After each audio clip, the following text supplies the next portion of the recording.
Hi, good afternoon, everybody. My name is Antony Alex. Welcome to our webinar series on the do's and don'ts and the musts for members of the internal committee under the Prevention of Sexual Harassment Law of 2013. This is the second episode of the 5 series webinars that we are running for members of the internal committee. This one is focused on conciliation. You may all remember, some of you may remember from the last session, those of you who attended the first session, was focused really more about the basics of an IC, the constitution and the powers and so on and so forth. Today's is focused exclusively on conciliation, a tool that the law has provided every member of the IC, but not many use it effectively.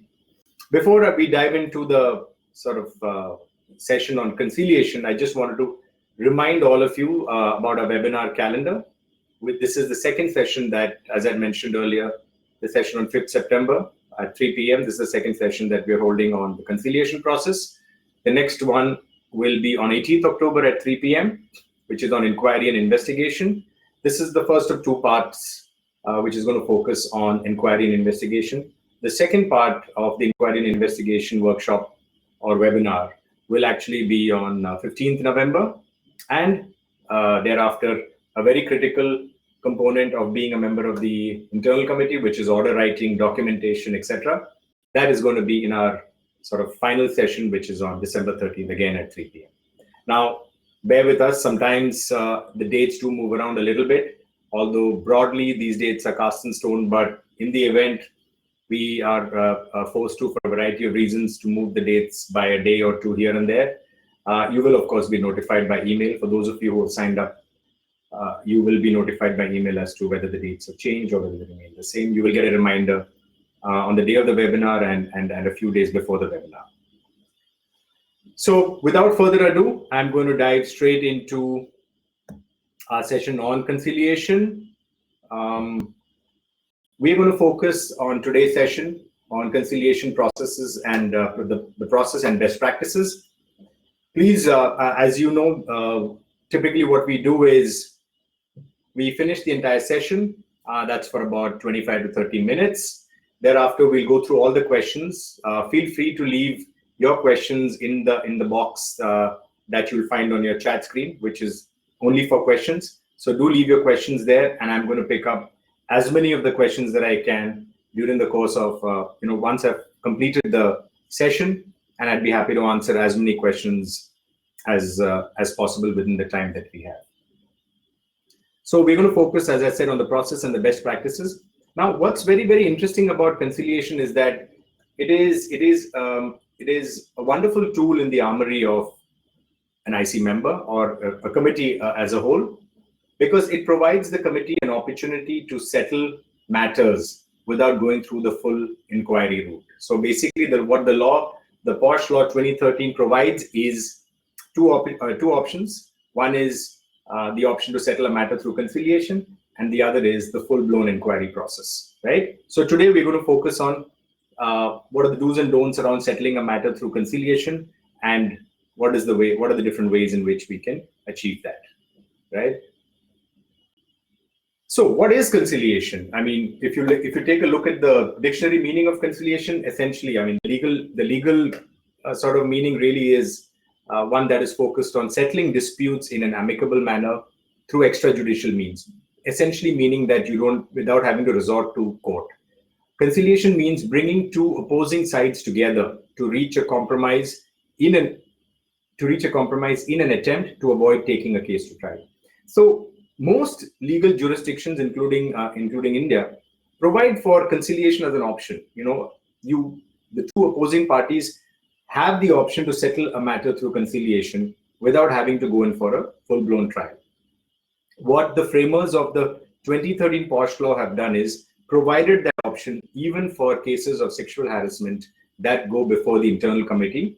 The internal committee, as you know, has powers of a civil court, so is therefore on par with a civil court in that sense.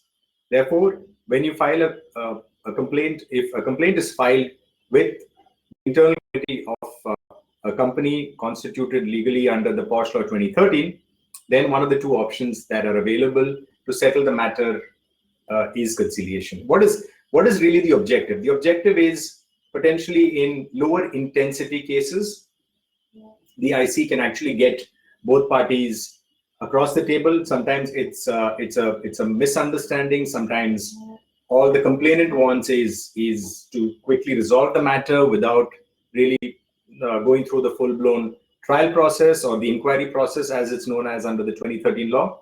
So it's primarily for that reason that the law has provided for conciliation as a way of settling disputes or settling a complaint of sexual harassment. So that's really the objective. Now let's kind of dive a little deeper into how that works. Two things that are very important to bear in mind is, one, conciliation can only be at the option of the aggrieved woman. So only if the complainant is agreeable to settling a matter through conciliation or settling the complaint through conciliation can the conciliation process be initiated, right? Of course, as you know, in a mediation or a conciliation kind of scenario, it requires both parties to agree to it. So the respondent naturally has to agree to a conciliation process in order for it to move forward. If the respondent is not agreeable to it, then naturally the conciliation process will fall. But right up front, right at the beginning, everyone must remember that the conciliation process can only be initiated at the option of the aggrieved one. The second important point to remember is that the conciliation option is on the table as long as the inquiry process or the investigation process hasn't started, right? So that's how the law looks at it. Once the inquiry process starts and it's become a full-blown inquiry, then conciliation is not really an option. One has to go in for the full inquiry process, which is why it's important for members of the IC to offer the option of conciliation to a complainant when the complaint comes in. Now we'll just go into a little more detail as to how that happens, but it is important to know that conciliation can only be initiated by the aggrieved woman, and only if she's interested in or wants to move ahead through the IC process in the form of conciliation can that happen. So in other words, what a lot of the verbiage or the terminology that a lot of people use is informal process and the formal process. You may, as IC members, have also heard that. The informal process is what we call the conciliation process. The formal process is what the law provides for as the full-blown inquiry process. So that's sort of the two parts or how it breaks down under the law, so to speak. Okay, so when does a conciliation start? Now, while the law says that it has to be initiated prior to commencement of the inquiry, it can happen at a number of different stages, and legal experts are divided on this. But what everybody is unanimous about is the fact that the conciliation process must be initiated before the inquiry commences. So the law is very clear on that aspect.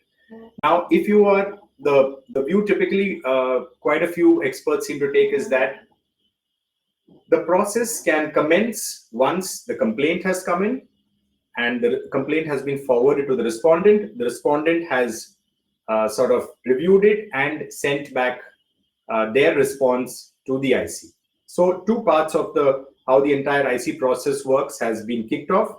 The complaint has come in, complaint has gone to the respondent, respondents reviewed the complaint and provided his response back to the IC and or the complainant, right? So it's at that point of time that before the full-blown inquiry process starts, that the IC will have a conversation with the complainant and explain how conciliation works and ask her whether she is comfortable with or interested in moving forward with the conciliation process or whether she'd like a full-blown inquiry. Should the complainant respond in the affirmative and say that, yes, I am interested in moving forward with conciliation, then the IC will have a conversation with the respondent and then explain to the respondent how the conciliation process works and says that this is what the complainant has asked for. If you're interested, we can try and resolve this matter through conciliation. Now, typically in what we call lower intensity offenses, conciliation is the best way to resolve a matter because it's quick, it's speedy, and you can get two people across the table and close the matter. So coming back to the process, the first step towards conciliation is to ask whether the complainant is interested or would like to explore the option of conciliation. If she says yes, we move ahead, ask the respondent. If he says yes, then the matter moves into conciliation. So that's what you're seeing on your screen. The IC reviews the response that has come in from the respondent, and then you have to outline the right of conciliation to the complainant. If she says yes, then explain how conciliation works to the respondent as well, and then initiate conciliation if applicable. Now remember, there may be a scenario where the respondent might not actually want conciliation. There are some instances in which the respondent says, look, I'm not interested in conciliation because I'd rather go in for a full-blown inquiry and whatever. Sometimes it's because they want to clear their name or what have you, because they feel that the complaint has no merit. It could be any number of those things. So it is important to bear in mind that conciliation, by its very term, indicates that both parties have to be okay with it, but the conciliation has to be initiated at the request of the complainant. So that's the little nuance that all of you need to be familiar with. Thereafter, the conciliation settlement. So assuming both parties come to an agreement and they say, you know what, this is what happened. The complainant says, this is what I felt offended by. The respondent either apologizes or whatever it is, the facts of this case are, both the parties agree that, okay, fine, we agree that we'll settle this particular complaint on the following terms. The IC records the terms.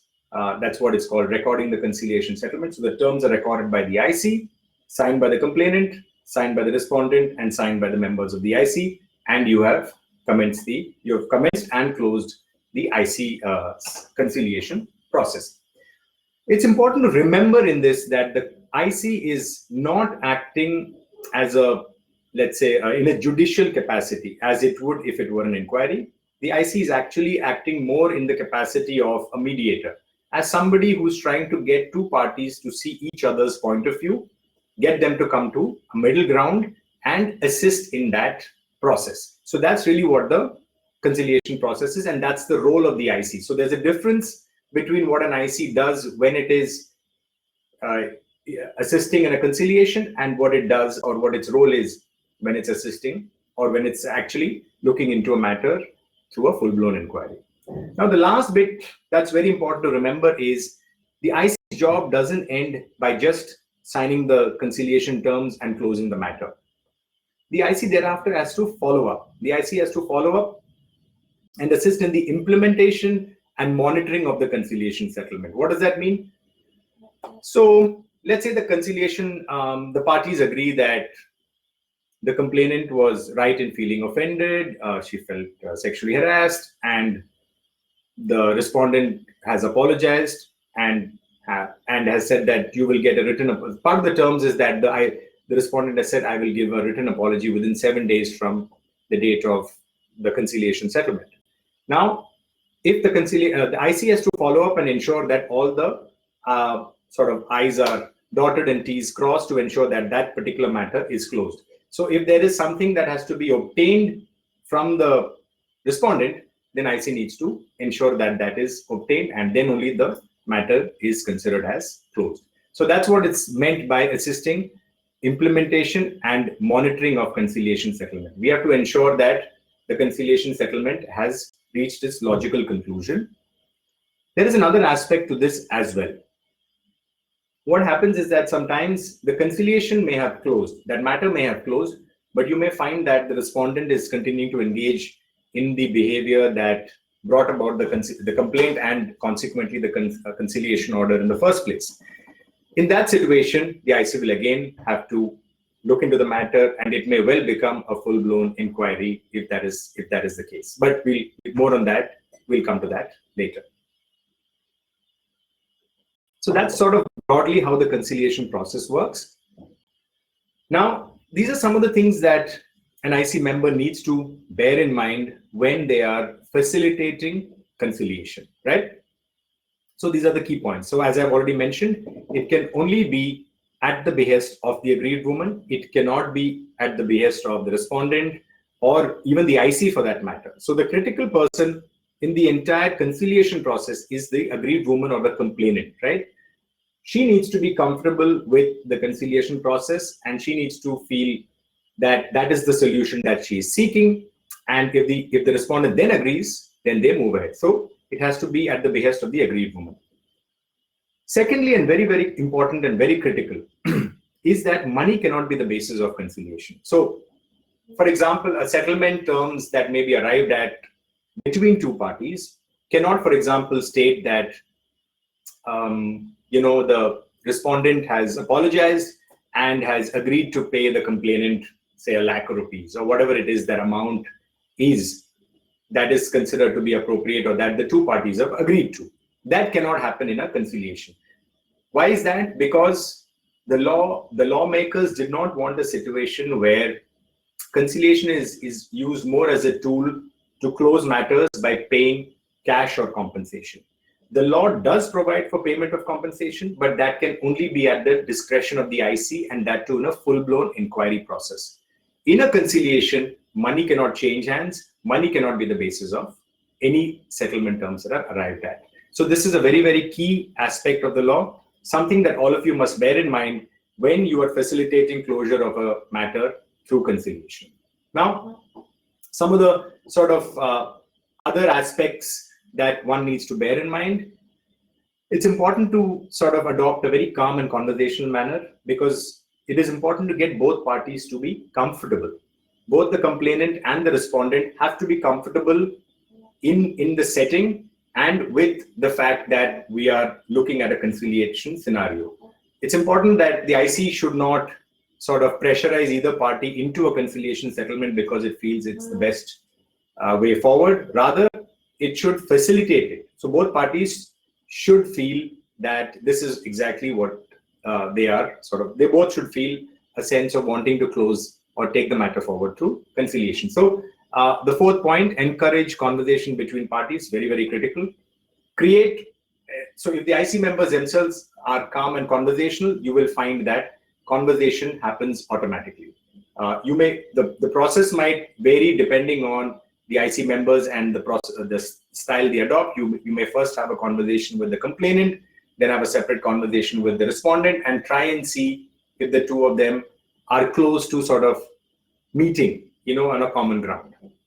If required, and if the IC believes appropriate, because sometimes it can be the complaint can actually be the underlying tension between the parties may not facilitate a conversation between parties, but ideally, you should ensure that the two parties sit across the table with you after you've had a conversation with each of them, and try and encourage a conversation between the two sets of people. Here, it is very, very important to note that the IC must underline the confidentiality requirements. What is that? The law, the Prevention of Sexual Harassment law, clearly says that all matters that come before the IC have to be kept confidential. Both parties need to know that there is a legal obligation for both of them to keep whatever happens, transpires, settlement terms, everything. They are required to keep it confidential. So it is important that both the complainant and the respondent are made aware that the settlement terms of the IC must be kept confidential. So that's something that should be stressed upon at the time of conducting the sort of settlement hearing. We'll come to this in a little more detail, but the settlement terms essentially has a binding legal value, right? So once you close a matter through conciliation, then it's treated as an order of the IC, and therefore that matter is closed forever. Again, we'll sort of dive into that in the next slide. What this really means is, hang on, give me a second, my slide isn't changing. Yeah. So here's the legal enforceability of the settlement.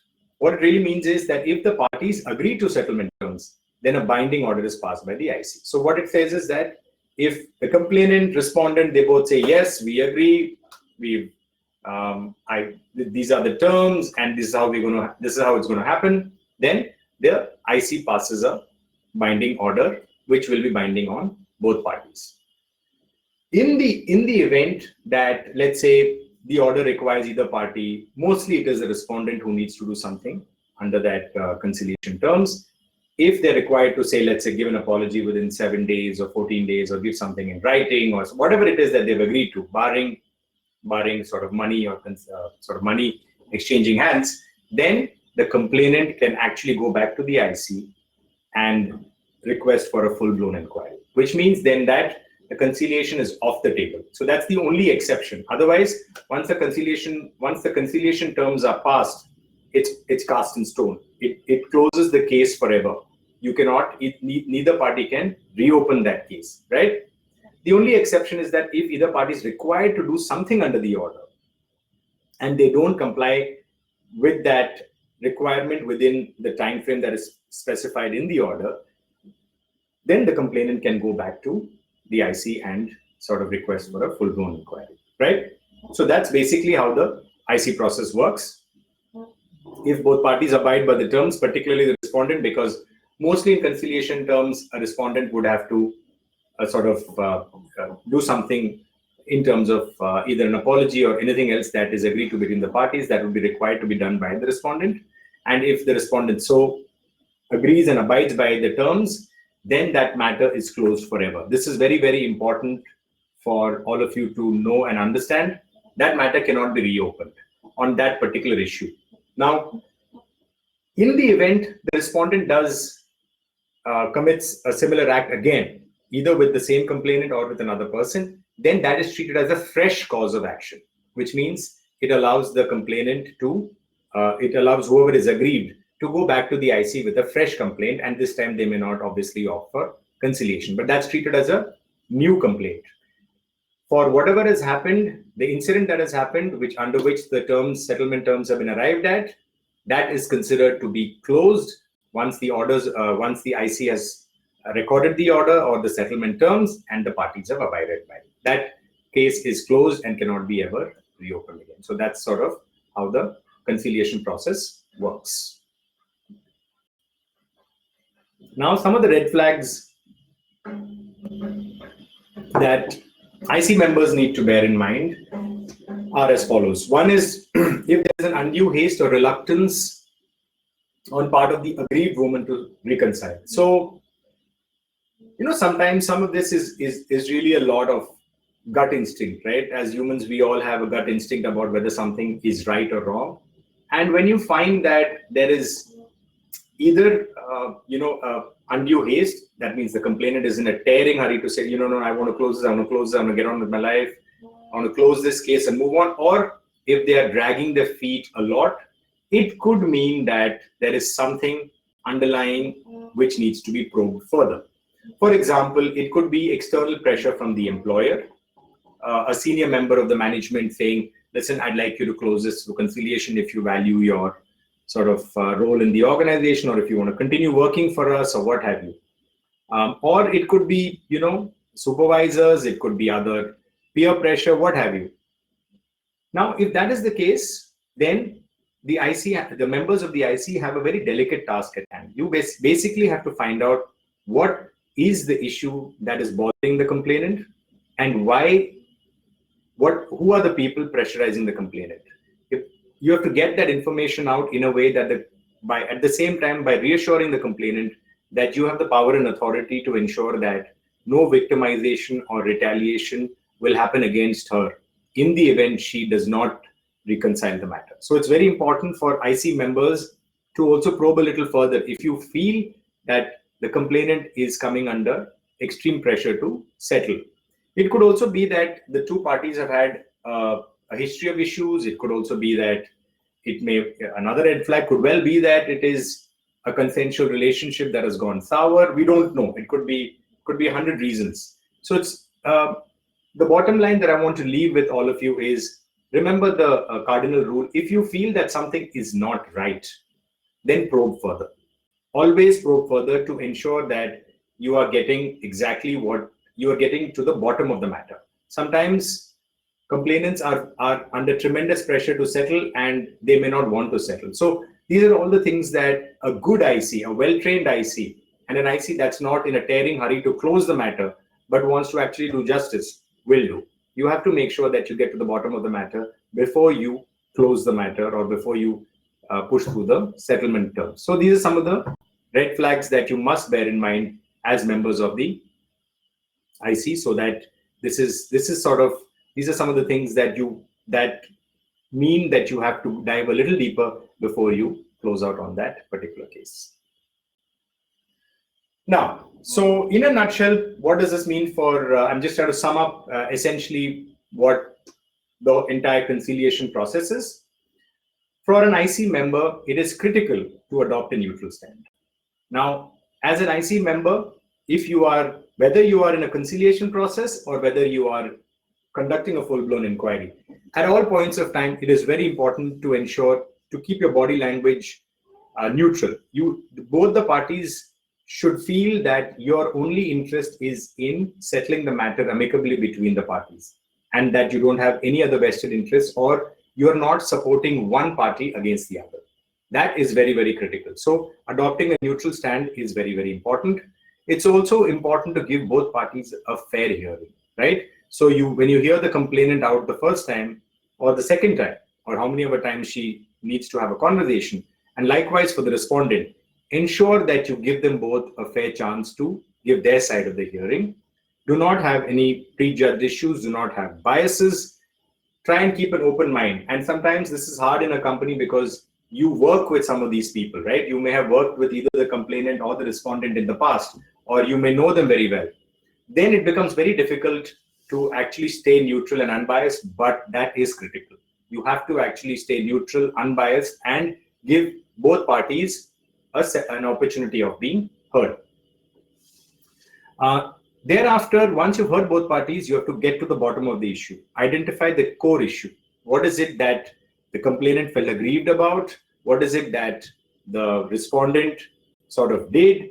Identify the issue and then facilitate a settlement between the parties. So once you get to the bottom of the issue, let's say issue A is that the respondent sort of brushed past me in the hallway, or while I was in the cafeteria, or while I was in the cooler area, what have you. That if that's the only issue, then that zero in on that, and then have a conversation between the parties to sort of get them both on the same page as to what really happened.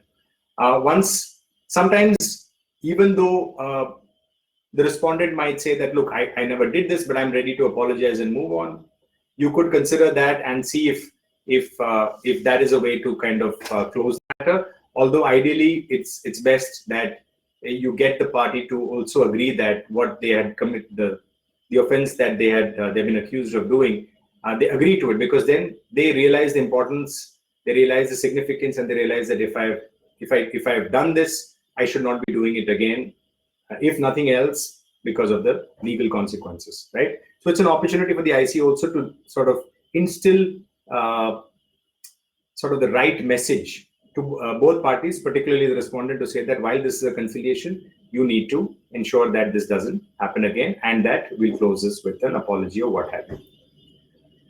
Most critically, sometimes IC members are silent when conciliation involving two parties, particularly a very senior party, tends to degenerate into or descend into a squabble. Sometimes it can be verbal abuse, sometimes even physical abuse. The parties, either the complainant or the respondent, might end up sort of pushing or slapping each other because the matters have got so heated. Now, this may happen 1 in 100 or 1 in 1,000 times. But at all times, as the IC member, you have to stay in full control of the situation. So if you believe that the conversation between the two parties is degenerating fast, step in, ensure that you separate the parties and maybe reconvene on another day when the parties are calmer. If the same thing repeats itself, then clearly conciliation is not happening or is off the table, and you may need to then advise both parties that we're going in for a full inquiry because conciliation is not proving to be productive. So that's really the sort of bottom line with respect to conciliation. But very, very important, do not allow either party, particularly the senior party, to browbeat either the other party or the IC. Sometimes you may find that the person who is either the complainant or the respondent is senior to most members on the IC, and they may try to browbeat you even in a conciliation process. Do not allow that to happen, because as members of the IC, you stand above them in that particular scenario, and they do not have a right to browbeat or push or verbally or abuse or threaten any member of the IC. So always remember that when you're conducting a conciliation session, stay in control, stay calm, and ensure that the matter is well within your control at all points of time. So with that, we come to an end of the conciliation session.